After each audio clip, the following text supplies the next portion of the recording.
Bismillahirrahmanirrahim. Assalamualaikum warahmatullahi wabarakatuh. Alhamdulillah nahmaduhu wa nasta'inuhu wa nastaghfiruh wa na'udzu billahi min shururi anfusina wa sayyiati a'malina. May yahdihillahu fala mudilla lahu wa may yudlil fala hadiya lahu.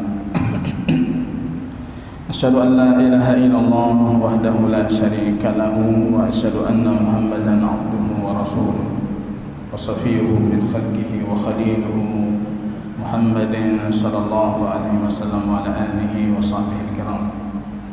Yaqul rabbuna jalla sha'nuhu fi muhkami tanzilihi ya ayyuhalladzina amanu ittaqullaha haqqa tuqatih wa la tamutunna illa wa antum muslimun. Kaum muslimin sedang jamaah salat maghrib yang diberkahi oleh Allah Subhanahu wa taala. Kembali untayan pujian dan syukur kita antarkan kehadiran Allah yang kembali memberikan kita kesempatan di malam yang penuh keberkahan ini untuk mengkaji kembali ayat-ayat Allah, mengkaji kembali sunnahnya baginda Rasul sallallahu alaihi wasallam. Kaum muslimin yang berbahagia, pembahasan terakhir kita berbicara tentang awal yang pertama kali Allah ciptakan dari makhluknya. Kita mengatakan dalam pemahaman sekte Sufiyah, baik mutaqaddimin ataupun mutaakhirin, semuanya mereka sepakat yang pertama kali Allah ciptakan itu Nur Muhammad. Nur Muhammad itu diibaratkan seperti blueprintnya sebuah alam semesta. Gambaran semua alam semesta yang akan Allah ciptakan itu ada pada Nur Muhammad. Berbeda halnya dengan pemahaman, maka pada pertemuan yang lalu saya tanyakan, kita sebagai ahlu sunnah yang kita yakini apa? Jangan yang mereka yakini kita tahu, yang kita yakini kita tidak tahu. Apa yang pertama kali Allah ciptakan? Al-Arsy. Walaupun para ahlu sunnah dalam perbedaan pandangan tentang yang pertama kali Allah ciptakan, apakah itu Al-Arsy ataupun Al-Qalam. Hadis Imam Bukhari rahimahullah, beliau mengisahkan tentang penduduk Yaman yang datang kepada baginda Rasul. Ya Rasulullah, ji'naka linafqaha fid din. Kami datang untuk kami perdalami agama kami. Ini sepatutnya kedatangan kita bukan tujuannya memang untuk memperlancar debat kami, tapi tujuan kita untuk memperdalami agama kami. Wa nas'aluka an awwali hadzal amr, dan kami bertanya kepadamu tentang perkara yang pertama kali. Kemudian baginda Rasul sallallahu alaihi wasallam mengatakan, kana Allah wa lam yakun syai'un qablah. Allah ada dan tidak ada apapun sebelumnya. Tidak ada apapun sebelumnya. Wa kana arshuhu 'alal ma', dan arasy-Nya Allah itu di atas air. Wa qaddara maqadir al-khalq, summa khalaqa as-samawati wal ardh wa ma bainahuma.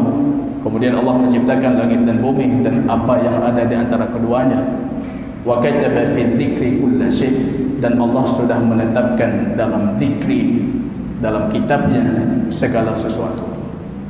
Kita tahu huruf waw dalam bahasa Arab itu huruf ataf, kata penyambung, tapi kata penyambung ini tidak memberikan arti keberaturan, tidak ada arti teratur.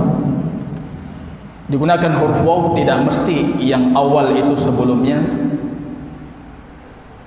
yang setelahnya itu baru datang setelah huruf waw. Waw itu kata penyambung, ataf, dan tidak memberi kata beraturan. Kalau kita lihat versi hadis ini, artinya Allah menciptakan langit dan bumi, setelah itu baru Allah tetapkan takdir. Padahal takdir al-qalam sudah Allah ciptakan sebelum langit dan bumi bi 50 alf sanah, selama 50.000 tahun. Kalau kita ada hadis yang kedua, hadis ini yang selalu dijadikan polemik dalam pemahaman ahlu sunnah, apa yang pertama kali Allah ciptakan. Hadis Ubadah ibn Samit Datang dalam dua riwayat dari baginda Rasul, awwalu ma khalaqallah al-qalam. Summa qala uktub maqadir al-khalqi illa an taquma sa'ah. Kalau kita baca dengan awal, harakatnya dhamma, dan bahasa Arab itu bahasa lughatul i'rab, beda baris sudah memberikan beda arti. Awwalu ma khalaqallah, ini artinya yang pertama kali Allah ciptakan itu al-qalam, pena. Setelah Allah menciptakan kalam, Allah mengatakan kepada kalam, uktub maqadir al-khalq.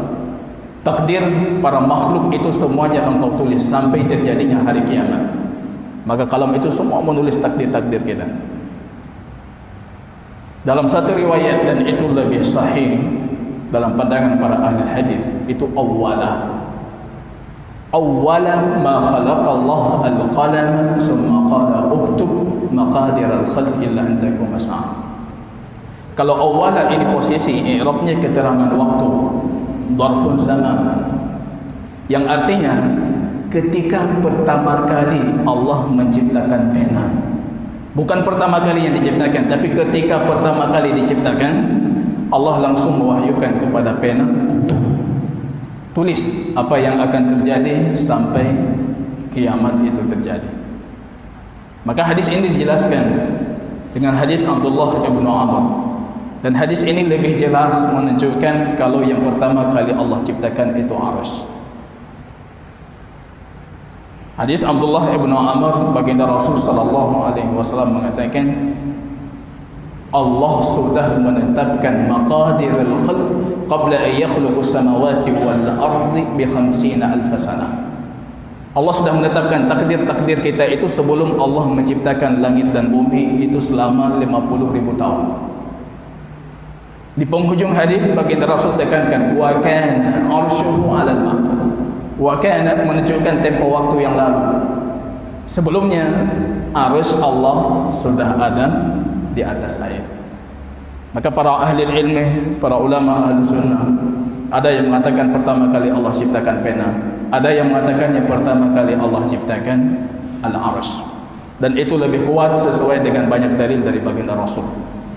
Rupanya kebanyakan dari kita ataupun masyarakat kita meyakini sebaliknya. Yang pertama kali Allah ciptakan Nur Muhammad. Kita pada pertemuan yang lalu membacakan hadis yang panjang yang dinisbatkan kepada Musannaf Ibnu Abdul Razak.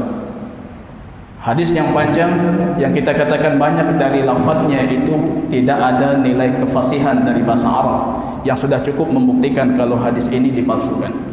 Belum lagi kalau kita berbicara tentang riwayat hadisnya, dinisbatkan kepada Musannaf Imam Abdul Razak, dan kita tahu kitab Musannaf Imam Abdul Razak itu ada kehilangan beberapa lembar dari awal jilid pertama aja, dan kehilangan banyak lembar di pertengahan kitabnya.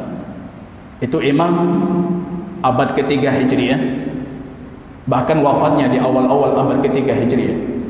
Imam gurunya Imam Ahmad, gurunya imam-imam besar. Kita tahu Imam Abdul Razak ini Imam Al-Bukhari rahimahullah paling menyesali ketika beliau tidak sempat berguru kepada Imam Abdul Razak. Kita bayangkan kalau Allah mentakdirkan Imam Bukhari itu berguru kepada Imam Abdul Razak, hampir mayoritas hadis sahih Bukhari itu sulasiyah. Jarak antara beliau dengan Rasulullah cuma 3 orang. Artinya akan lebih kuat.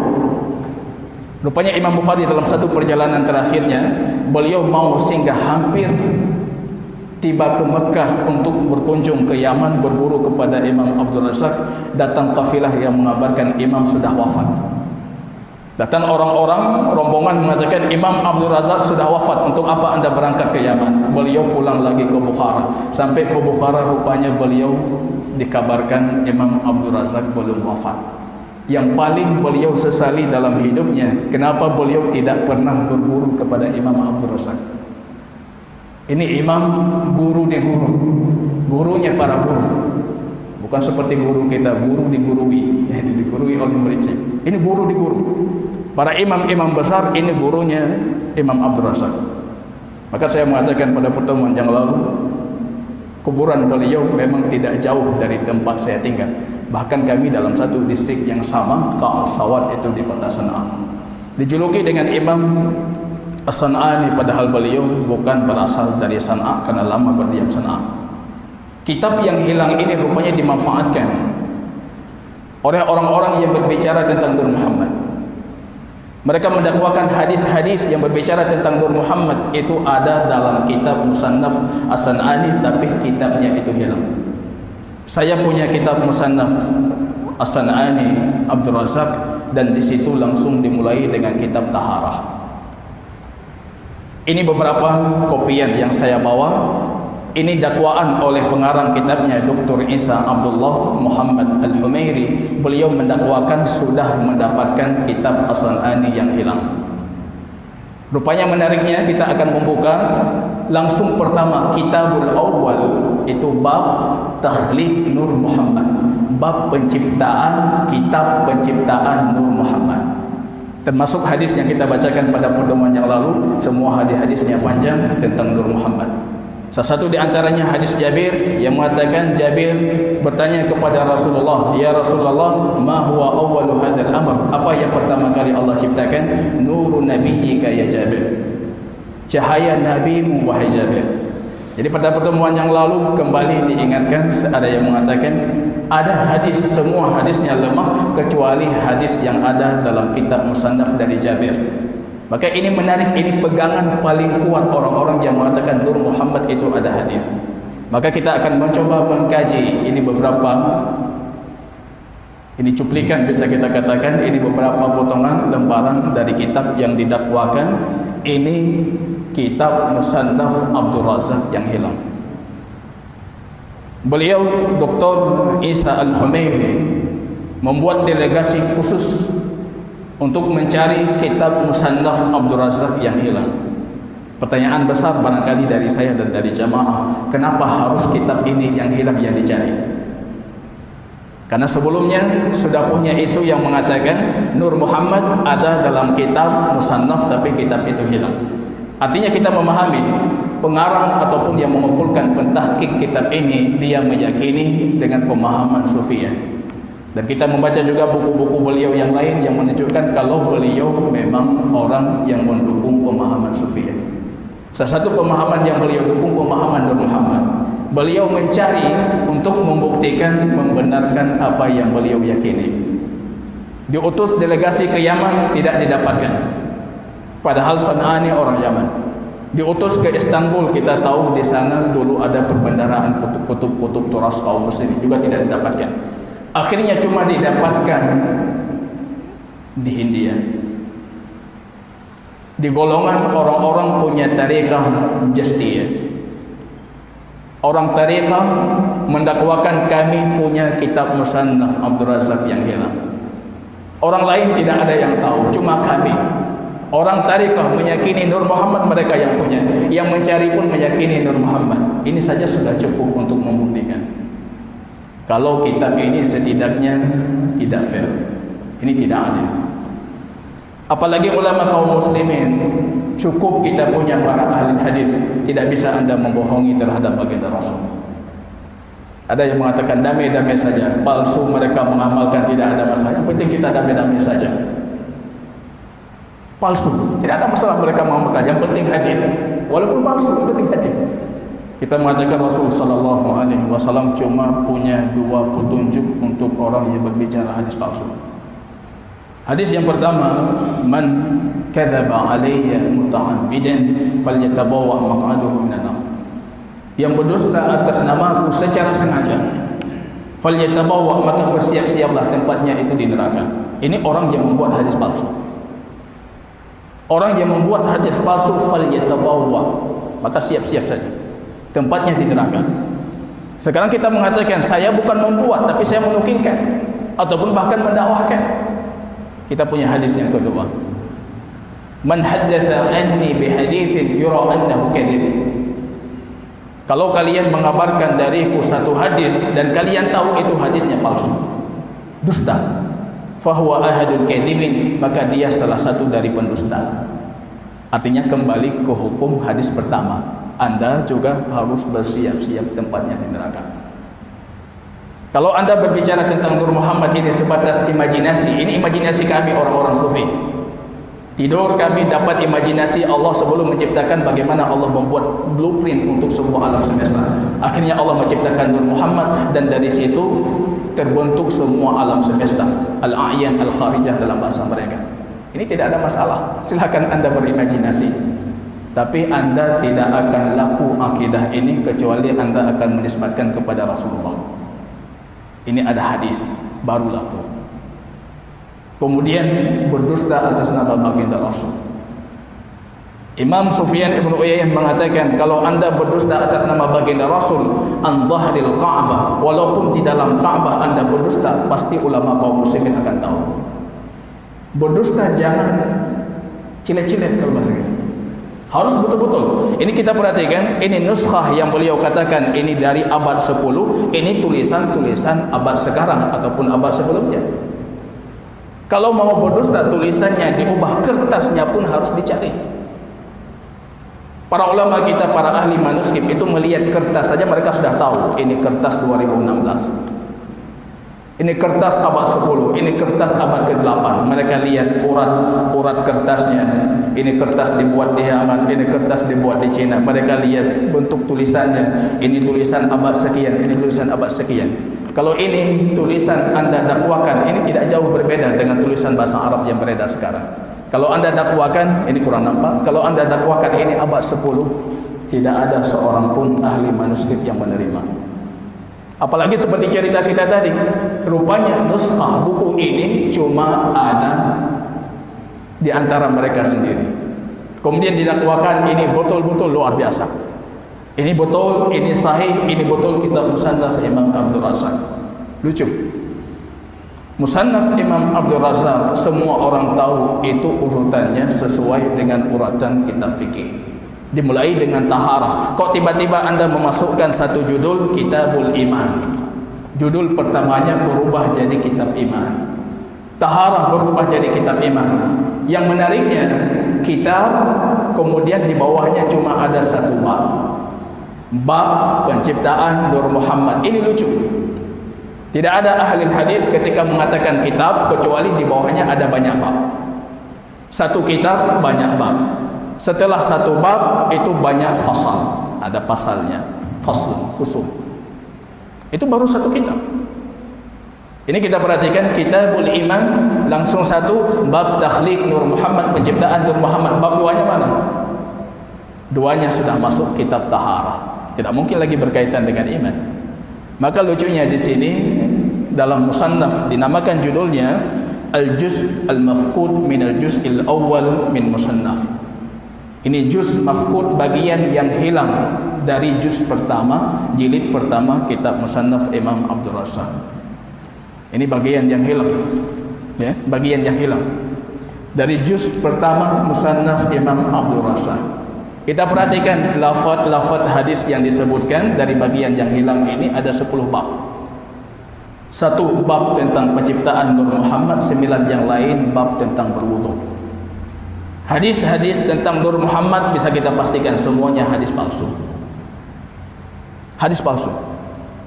Justru kita dapatkan matan isi hadisnya tidak jauh berbeda dengan yang tersebar dalam kitab-kitab Syiah di abad ke-7. Jadi kalau Anda membandingkan, ambil hadis dalam kitab ini, kemudian Anda baca kitab Abu Ali Al-Ismaili, itu Tajul Aqaid, mahkota akidah dalam pemahaman Syiah Rafidhah, Anda akan dapatkan hadis-hadisnya, naskahnya hampir sama, kecuali di sana pasti ada tambahan alinya. Yang pertama kali aku diciptakan dan Ali, itu versi Syiah. Kalau versi kita tidak ada Ali, hampir sama. Maka hampir bisa disebutkan ini secara sanad bermasalah, secara isi bermasalah. Dan sangat kita tahu yang meletakkan dan membuat hadis-hadis ini bisa dipastikan dia bukan orang Arab. Bukan orang Arab. Ketemunya di Hindia tidak tertutup kemungkinan yang meletakkan hadis-hadis ini orang di sana. Karena bahasa-bahasa yang digunakan dalam hadis ini jauh dari kesan kefasihan bahasa Arab. Walaupun kita tahu Imam Ibn Salah berpendapat tidak bermasalah kalau hadis itu tidak fasih, karena hadis bisa diriwayatkan secara makna. Barangkali perawinya tidak fasih dalam bahasa Arab, kemudian dia meriwayatkan hadis dari baginda Rasul secara makna. Artinya ketidakfasihan itu berasal dari perawi, bukan dari baginda Rasul. Tapi ketika kita dapatkan lafadznya tidak fasih, tidak ada nas atau notes-nya orang Arab, kemudian kita dapatkan sanadnya bermasalah, banyak sanad yang terputus dan lain sebagainya, ini sudah menunjukkan kalau ini saling mendukung untuk melemahkan ataupun memalsukan kategori hadis-hadis yang disebutkan. Langsung beliau memulai hadis pertama. Itu hadis pertama disebutkan hadis yang kita bacakan panjang kemarin hari, itu hadis ketika Allah pertama kali menciptakan, ada satu pohon Allah ciptakan dan punya 4 cabang. Kemudian Allah menciptakan Nur Muhammad dibaluti dengan hijab pembatas min durratin bayda, dari mutiara yang putih. Kemudian nanti dari keluar, dari saking malunya melihat Allah, Nur Muhammad ini keluar keringatnya, yang keluar dari keringat itu jadi malaikat, keluar dari keringat dada jadi mukmin, keluar dari telinga ini jadi orang-orang kafir, anak-anak orang musyrik, orang majusi. Kemudian akhirnya Allah membariskan semua ruh makhluk-makhluknya, Allah bariskan supaya untuk mengiringi Nur Muhammad. Yang melihat kepala jadi pemimpin, yang melihat ujung jari ini jadi tukang jahit, ini yang melihat boh sapai jadi bodyguard, lain sebagainya. Ini macam-macam, panjang sekali hadisnya disebutkan di sini. Kemudian kita dapatkan hadis yang kedua, itu beliau mengatakan Abdul Razak an Ibnu Jurayj qal akhbarani Barra Ibnu Azib, sahabat baginda Rasul. Ibnu Jurayj tabi'ut tabi'in, bukan tabi'in. Bagaimana bisa tabi'in berjumpa dengan sahabat baginda Rasul kemudian mengabarkan kepadanya hadis? Maka kita tidak cukup cerdas untuk membohongi atas nama baginda Rasul. Tidak menguasai sanad hadis, tidak menguasai rijal hadis, matan hadis, fasahah lughat Rasul. Para ulama itu mendengar saja hadis baginda Rasul, mereka sudah bisa menghukumi ini hadisnya tidak beres. Datang orang kepada Imam Ahmad, Imam, apa pandanganmu tentang hadis ini? Bacakan. Dibaca. Imam Ahmad mengatakan itu hadis dhaif, lemah itu. Kenapa engkau katakan lemah? Saya tidak tahu kenapa saya katakan lemah, tapi itu lemah. Kalau anda tidak percaya, datangi Ali ibn Madini, kawannya Imam Ahmad. Datang ke Ali ibn Madini, wahai Imam, ini hadis ini, bagaimana kondisinya? Itu lemah itu.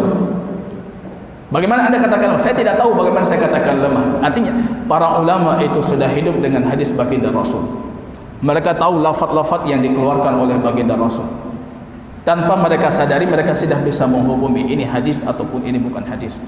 Apalagi kalau kita perhatikan ini sanadnya, tabi'in berjumpa dengan sahabat, kemudian sahabat ini meriwayatkan dari baginda Rasul. Ini tidak butuh ahli dalam ilmu hadis sehingga anda bisa menghukumi kalau hadis ini bermasalah. Kita perhatikan juga semua hadis yang disebutkan itu semuanya an fulan. Tidak ada di situ sami itu aku mendengar, akhbarani dikabarkan kepadaku. Semuanya an. Padahal ini jauh dari kesan kitab Musannaf Imam Abdul Razak yang beliau sering secara terang-terangan mengatakan aku mendengar, dikabarkan kepadaku. Tapi tiba-tiba ke dalam kitab yang hilang ini, itu semuanya diganti dengan an. Kemudian kita dapatkan di hadis yang ke-9 masih berbicara tentang sifatnya baginda Rasul. Abdul Razak an Malik an Abdullah ibnu Abi Bakar an Salim ibnu Abdullah akhbarahu an Ummu Ma'bad. Salim ibnu Abdullah tidak pernah bertemu dengan Ummu Ma'bad dalam sejarah.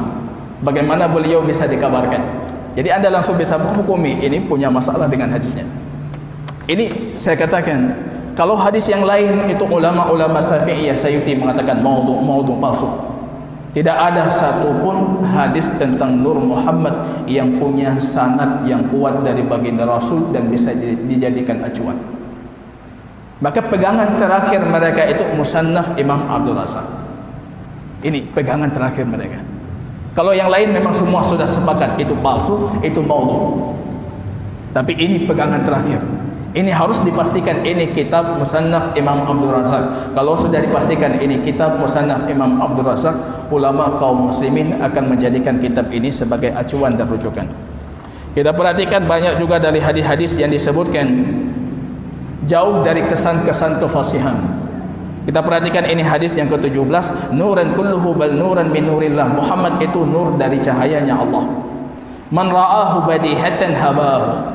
Ini kalimat-kalimat yang Anda sedikit belajar bahasa Arab langsung Anda tahu ini kalimat kayaknya orang baru belajar bahasa Arab. Man ra'ahu badihatan habahu. Yang melihat baginda Rasul sekejap dia lihat langsung terkesima dengan kewibawaan baginda Rasul. Wa man ra'ahu miraran. Ini kalimat miraran. Jauh dari kesan kefasihan. Siapa yang melihatnya berulang kali, istahabbahu asyadda istihbabin. Ini asyadda istihbabin yang kita berbicara dengan bahasa Arab tidak pernah kita pakai. Jauh. Tidak sama sekali dengan pola-pola digunakan oleh orang Arab. Asyadda hubban lillah, asyadda istihbaban. Barangkali mungkin, tapi ini asyadda istihbabin. Ini jauh sekali dari kesan kefasihan. Ini kita perhatikan. Hampir sekian 20-an hadis yang beliau sebutkan, ini hampir tidak ada satupun dari hadis tersebut kecuali punya masalah baik di sanad ataupun isi hadis. Yang menariknya ketika beliau melanjutkan untuk babul wudu, kemudian beliau menyebutkan hadis ke-20, hadis ke-21. Ketika menyebutkan hadis 20, hadis ke-21, kita dapatkan rupanya hadis itu bukan dari kitab Musannaf Imam Abdul Razak, tapi kita dapatnya dari Musannaf Ibnu Abi Syaibah. Jadi Ibnu Abi Syaibah ada musannaf. Jadi supaya nanti sinkron, ini judul Nur Muhammad penciptaan awal, tiba-tiba sudah masuk ke wudu, ini tidak sinkron. Akhirnya dibawa beberapa hadis yang sedikit mengarahkan kita itu ke arah-arah awal penciptaan. Akhirnya mengambil hadis, matan hadisnya dari kitab Musannaf Ibnu Abi Syaibah, menggunakan rawi-rawi yang sering digunakan oleh Imam Abdul Razak. Yang lucunya para ulama kita mencari kembali menggali, rupanya dua hadis ini kita dapatkan juga dalam kitab Musannaf Imam Abdul Razak. Memalsukan hadis untuk Abdul Razak padahal hadis itu ada dalam kitab Musannaf Abdul Razak dengan redaksi yang berbeda dan perawi yang berbeda. Ini kalau bisa kita simpulkan, ini yang memalsukan ini belum tentu sudah membaca hadis kitab Musannaf Imam Abdul Razak. Ini belum tentu membaca hadis kitab Musannaf Imam Abdul Razak. Saya menukilkan beberapa hadis lain yang sering kali kita dengar. Laulaka ya Muhammad, laulaka ma khalaqtul aflaka. Ini sering kali para dai kita dari orang Aceh ini yang sering kali membawa hadis ini di acara-acara maulid. Laulaka ya Muhammad ma khalaqtul aflaka. Kalau bukan karenamu wahai Muhammad, maka aku tidak menciptakan alam semesta. Ini palsu. Hadisnya palsu. Imam Sayyidi mengatakan palsu sekali. Kalau palsu bukan palsu biasa ini. Palsu sekali.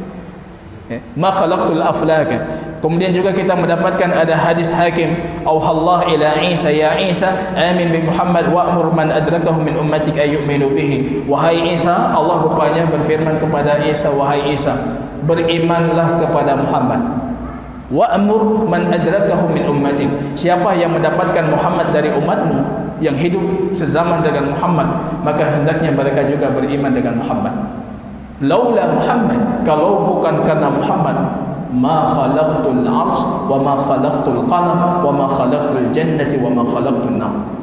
Kalau bukan karena Muhammad, maka aku tidak menciptakan arsy, tidak menciptakan surga, tidak menciptakan neraka, tidak menciptakan langit, tidak menciptakan segalanya. Semuanya diciptakan itu karena Muhammad. Kita kembali ayat yang kemarin saya sebutkan. Laisa laka minal amri syai'. Ya, engkau tidak punya urusan apa-apa. Tidak ada kebijakan apa-apa wahai Muhammad. Untuk apa engkau laknat mereka? Untuk apa engkau mendoakan keburukan kepada mereka? Engkau itu tidak punya apa-apa. Hanya urusan sabu. Anda bisa membayangkan kalau seseorang mengatakan kepada kita, "Drona hanya urusan ini." Tiba-tiba kita mengeluarkan kebijakan, mengeluarkan titah, datang yang punya mengatakan kamu tidak punya urusan. Itu yang Allah firmankan kepada baginda Rasul sallallahu alaihi wasallam tanpa mengurangi sedikit pun dari kehormatan baginda Rasul. Tapi itu bukan wilayahnya baginda Rasul. Ini hadis-hadis yang dipalsukan. Imam Sayyidi juga mengatakan ini hadisnya maudhu'. Hadis Hakim, riwayat dalam Mustadrak Al-Hakim yang berbicara tentang Nur Muhammad, itu semua hadisnya dikomentari oleh Imam Dhahabi, hadisnya maudhu'. Salah satu di antara hadis tersebut itu hadis awal ma khalaqallah nur Muhammad, yang pertama kali Allah ciptakan itu nur Muhammad. Palsu. Ini jangan cari matanya, sanadnya pun kita tidak akan ketemu. Palsu. Kemudian hadis ru'yah Adam isma Muhammad 'alal 'arsy, rupanya Adam melihat nama Muhammad itu sudah tertulis di atas arsy. Dalam beberapa catatannya Imam Ibnu Arabi mengatakan Adam itu sujud di bawah arsy-Nya Allah ketika melihat nama Nur Muhammad yang sudah tertulis. Ini hadisnya palsu. Hadisnya palsu. Begitu juga cerita Imam Ibnu Arabi dengan sandaran sebuah hadis. Kenapa para malaikat itu sujud kepada Adam? Rupanya para malaikat melihat di jidatnya Adam ada tulisan Nur Muhammad. Ada Nur Muhammad, keagungan terhadap Nur Muhammad, kemudian mereka sujud. Ini alasan kenapa malaikat sujud kepada Adam. Bukan perintah Allah untuk sujud. Tapi karena mereka melihat ini ada Nur Muhammad, pentakziman terhadap Nur Muhammad, ini asal muasal penciptaan kita sujud. Ini juga hadisnya disebutkan oleh Imam Az-Zahabi, ini hadisnya palsu. Jadi bisa kita pastikan jamaah, kitab ini tidak sahih sebagai kitab yang hilang dari musannaf Imam Abdul Razak. Para ulama ahlul hadis sudah mengkaji dan akhirnya mendapatkan apa yang hilang. Mereka cuma mendapatkan 2 lembar saja yang hilang, dan beberapa lembar di pertengahan kitab dari pembahasan-pembahasan fikih yang sama sekali tidak berhubungan dengan Nur Muhammad.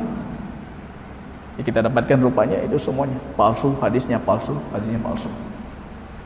Tidak pernah terlepas dari pengaruh filsafat Yunani, tidak pernah terlepas dari pengaruh filsafat Hindia, filsafat Persia, dan tidak pernah terlepas dari ajaran Syiah. Ini asal muasal Nur Muhammad. Ini logika-logika yang digunakan. Kebingungan-kebingungan itu yang melahirkan adanya Nur Muhammad. Allah azali, bagaimana Allah akan menciptakan makhluk? Kalau Allah ciptakan pada dirinya, artinya itu bukan makhluk, itu bagian dari Allah. Kalau Allah ciptakan di tempat lain, bagaimana akan Allah ciptakan? Padahal yang ada cuma Allah. Ini logika ini yang ketika kita bermain, maka Imam Bukhari membuat wanti-wanti kita, bab kasratus soal. Jangan terlalu banyak berbicara kalau sudah berkaitan dengan Allah. Jangan terlalu banyak berbicara bagaimana Allah ciptakan makhluk. Allah padahal ada satu tunggal, tidak ada satupun makhluk, kok tiba-tiba ada makhluk. Di mana Allah ciptakan, bagaimana Allah ciptakan? Maka mereka membuat adanya Nur Muhammad ini sebagai perantara. Kalau kita perhatikan kenapa lahirnya Nur Muhammad ini tidak pernah terlepas dari pertanyaan-pertanyaan yang mereka kebingungan, akhirnya untuk menjawab kebingungan itu menciptakan adanya Nur Muhammad. Kalau hadis bisa kita pastikan semuanya hadisnya palsu. Kecuali beberapa hadis yang menunjukkan nur yang saya sebutkan pada pertemuan yang lalu, itu pun tidak bisa kita terjemahkan sebagai nur yang sifatnya materi. Jadi cahaya itu bukan semua cahaya harus bersifat materi. Cahayanya lampu ini bisa kita lihat, ini sifatnya materi, hissi, bisa tertangkap dengan indera. Tapi kalau saya berbicara tentang cahaya keilmuan, dari mana kita dapat cahaya keilmuan? Cahaya hidayah, dari mana kita dapat melihat cahaya hidayah? Ini sifatnya makul, bisa kita pahami, ada dalam logika kita, tapi tidak bisa kita tertangkap dengan indera kita. Ini 2 cahaya ini jangan salah ditafsirkan. Kadang-kala Allah menyebutkan cahaya Muhammad itu cahaya, yang diinginkan Muhammad itu sebagai cahaya hidayah, bukan cahaya yang kalian lihat sebagai nur seperti cahaya-cahaya yang kita perhatikan ini. Qad ja'akum dalam surat Al-Maidah, minallah nurun wa kitabun mubin. Sudah datang kepada kalian dari Allah nur. Oh, ini luar biasa, ini cocok sekali. Ini ayat kita, nur yang dimaksud Nur Muhammad. Padahal cahaya yang dimaksud Muhammad itu cahaya. Baginda Rasul kedatangannya itu cahaya. Kedatangan baginda Rasul dengan hidayah itulah cahaya yang akan menuntut kita ke surganya Allah. Qad ja'akum minallah nurun wa kitabun mubin. Yahdi bihillah. Ini menarik lagi karena Allah mengatakan yahdi bihi. Ha itu untuk satu tunggal, orang ketiga tunggal laki-laki hak. Yahdi bihi, Allah memberikan petunjuk dengannya. Satu yang disebutkan, padahal sebelumnya dua. Qad ja'akum minallah nur wa kitab, cahaya dan kitab. Yahdi bihi, Allah berikan petunjuk dengannya. Ini pasti dengan Nur Muhammad. Kitabnya ditinggalkan. Padahal yang paling dekat dalam kaidah bahasa, kata ganti dhamir itu kembali kepada yang disebutkan paling dekat. Sudah datang dari Allah cahaya dan kitab. Yahdi bihi, Allah berikan petunjuk dengannya. Ini ianya tiba-tiba kembali ke cahaya, bukan kembali ke kitab. Padahal yang paling dekat disebutkan itu kitab. Kenapa loncat ke yang paling jauh?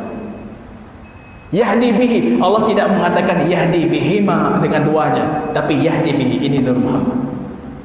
Ini kita membuat melegalkan akidah yang sudah kita yakini, kemudian kita cari mana dalil yang bisa menguatkan.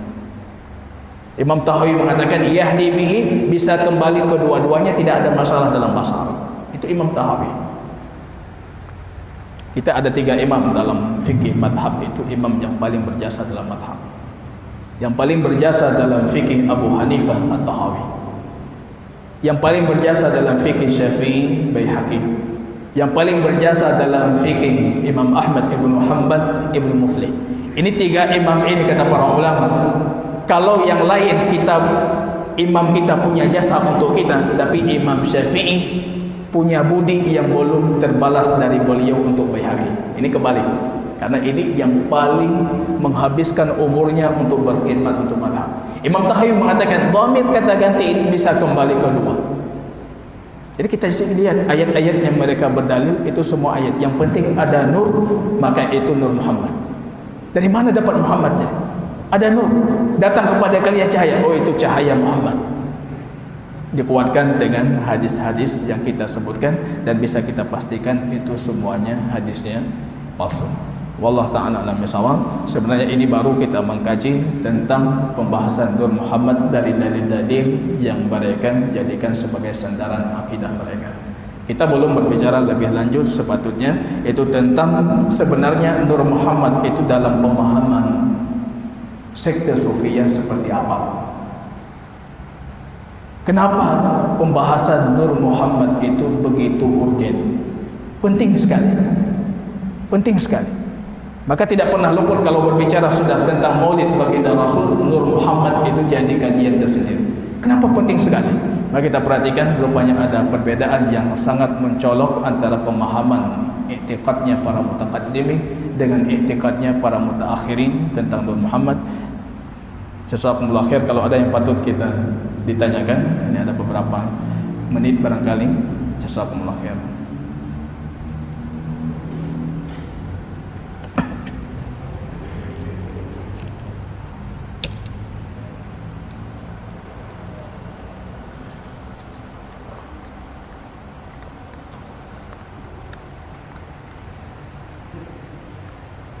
Tidak ada?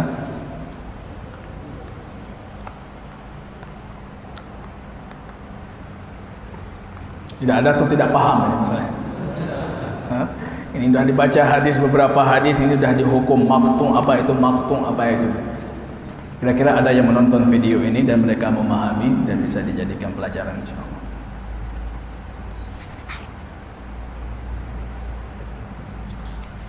Kalau ditanyakan kenapa tidak berdebat tentang Nur Muhammad, saya mengatakan bisa kita berdebat tentang Nur Muhammad, tapi syaratnya yang berdebat dengan kita itu harus orang memahami tentang ilmu hadis. Jangan debatnya tidak nyambung. Ya, kita berbicara tentang hadis, kondisi hadis demikian, kemudian orang yang mendebati itu dia tidak memahami tentang ilmu hadis. Ya, barakallahu fikum. Barangkali kita cukupkan di sini karena ini waktu tinggal 3 menit lagi dari waktu salat Isya. Kalau untuk kita kupas tentang apa itu Nur Muhammad mungkin butuh waktu yang lebih panjang lagi. Barakallahu fikum. Subhanakallahumma bihamdika asyhadu an la ilaha illa anta astaghfiruka wa atubu ilaik. Assalamualaikum warahmatullahi wabarakatuh.